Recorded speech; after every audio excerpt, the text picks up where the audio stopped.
everybody.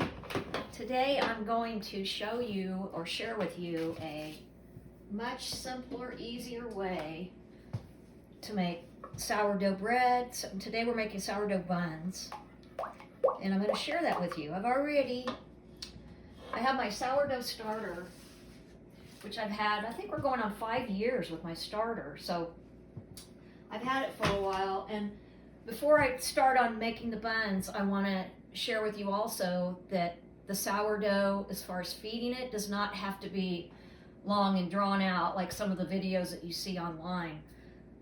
You simply feed it once a week and then store it in your refrigerator. That way, now if you keep it out on the counter, you need to feed it every day. But if you keep it in your fridge, then all you have to do is feed it once and just leave it in every week. You feed it once a week. So I just wanted to make that clear with everybody, because sometimes it's intimidating. Like I said, the videos and the tutorials and all that are sometimes very intimidating. So, all right, so what I've done is I've got the recipe that I'm going to share as well. So I've added 1 cup of the sourdough discard, which is what I just showed you. And then we're going to add a little bit of honey. Now I have, I think, 3 tablespoons on the recipe, but sometimes I'll add more. This is a big jar of honey, isn't it? So, and I don't measure, I just kind of like my buns to be just a little on the sweet side, not sugary sweet, but just a little bit of sweetness. So you can see how much I added there. I don't know, it was probably close to 3. And I'm going to give that a stir in my starter. Give that a stir in my starter. That sounds like a song. Give that a stir in my starter. Shut up, Jill. Some of you that don't know, I have been a soap maker for almost 30 years. Actually, April will be 29 years. And I believe, as most soap makers, that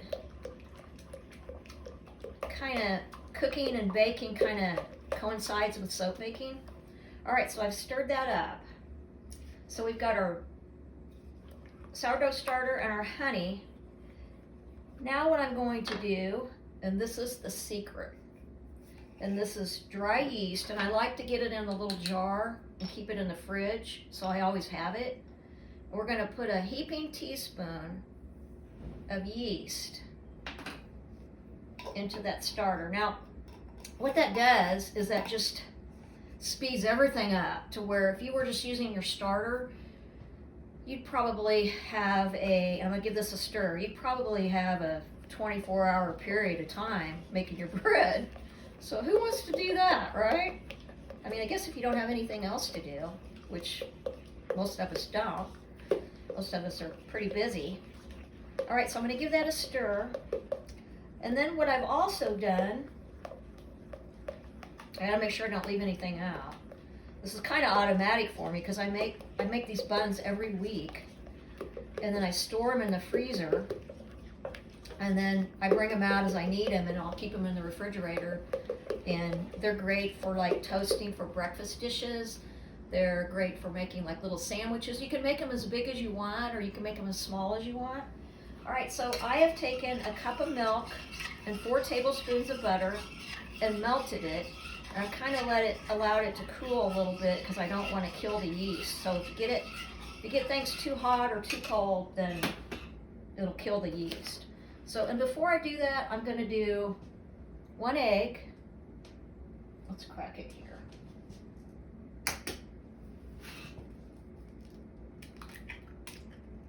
I'm going to do 1 egg and 1 yolk. Sorry, I don't have, my kitchen is not equipped to really do live videos, but we're doing it. We're making it work, right? All right, so I've got the 2 eggs, sourdough starter, 2 eggs, honey, and the yeast, right? All right, now I'm gonna give that a stir. And then I'm gonna slowly add the cup of milk, a cup of warm milk, and the 4 tablespoons of butter.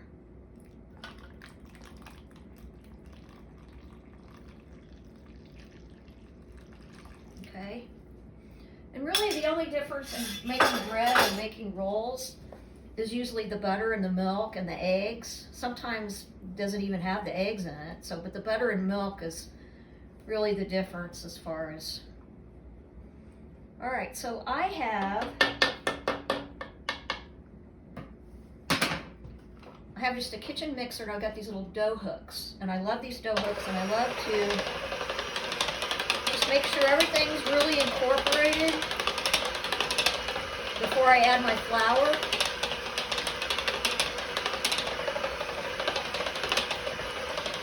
And you want to make sure it's really mixed up good before you add your flour. You see how easy this is? Oh my gosh. I mean, that's why I make it every week, because it's so easy. So with my sourdough starter, I've made English muffins, which we'll have to do a tutorial on those too, because those are really fun to make. I had never made those before, and I was surprised that you actually finish them off and cook them in a pan on the stove. So that was kind of interesting. All right, so I think I have this mixed up pretty good. Probably going to be some bloopers here in this video. All right, I just want to make sure. Okay, so we've got our egg, our yeast, our honey, our sourdough starter, our warm milk, and our butter. Now, oh, you know what I forgot? Salt. And I'm just going to do this. Now you're supposed to add a teaspoon to a teaspoon and a half. I don't really like a lot of salt in my bread. It looks like I'm putting a lot in there, but it's because I'm using a shaker. So let's give this another.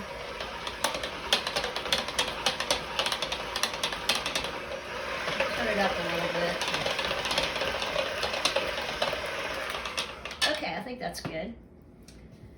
All right, now we're going to add 3½ cups of flour. But it doesn't have to be perfect, because you're going to need to probably add more flour. So there's 3, 3½, and we're going to use our mixer again, and we're going to mix this up, and we're almost done. Can you believe that? We're almost done. I'm going to turn this up a little bit, because I'm probably not going to edit this video. We're probably just going to keep it like it is. So no editing means real time, right? So now, depending on what kind of bread you're making, some breads are a little sticky while other breads are drier. These buns are typically a little bit more, not as sticky as what you would like a bread. So don't freak out if if it's, okay, so we're going to have to add some more flour. So, and I just kind of eyeball it. I don't really measure it. You just, basically what you're wanting to do is your consistency of your flour. You're just wanting it to be, I don't know if you can see or not, but it's kind of doughing up. And can you see that? And it's not really sticking like it was. All right, this is where I'll take these off. We're going to set this here. And this is where I go in. Actually, I'm going to add a little bit more flour. And I go in with my hands and I start working it. And the only reason I do this is because I can kind of feel what the consistency is, and I can tell when it's ready to rise. And that's our next step. So knead it. You don't have to knead it for 20 minutes or anything. Just knead it for a few minutes until you get that stickiness out of it. And as you turn it over, you're going to notice you have fresh sticky spots. So just add a little bit more flour. Take all your frustrations out.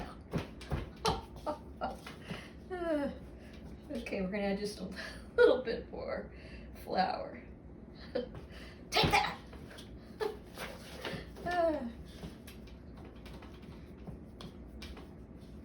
All right, I think we're almost there. You know, I remember watching the Waltons, and then they used to make bread. I don't know if you guys ever watched that or not. That was a long time ago. And they used to make bread, and Grandma would be doing this, exactly what I'm doing, and she'd go, I think it's ready. And then they put it in a bowl and let it. Did you guys ever watch the Waltons? I love the Waltons.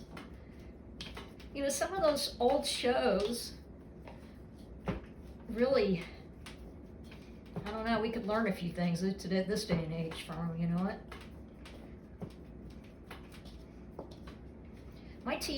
My viewing on television has changed so much over the years, especially like the past few years. I'm just real fastidious about what I watch. And all right, guys, I think we are there. So you can see how long, like I said, I haven't edited anything, so. All right, so this is our dough. This is what it looks like. A beautiful big glob of dough. That's gonna make our buns. All right, so I have a pan here, or bowl, I should say, and I've doused it with olive oil. I'm gonna put this in the pan with olive oil.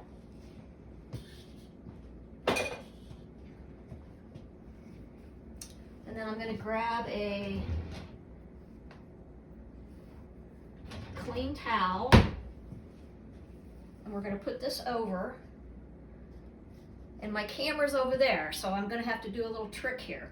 So cover it, and then we're gonna put it in the oven, and we're gonna turn the oven light on. Don't turn the oven on, just turn the oven light on, and allow it to rise for an hour, hour and a half. I mean, I've even let it, like if I was busy or if I went to the shop, I'd let it rise 4 hours. I mean, it's not gonna hurt anything. You're just gonna have a big mound of dough to make your buns.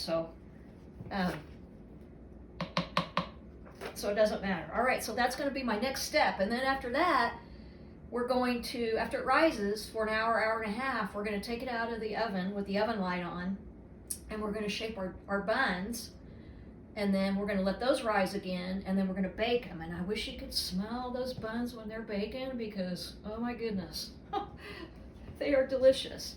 All right, round two's coming up.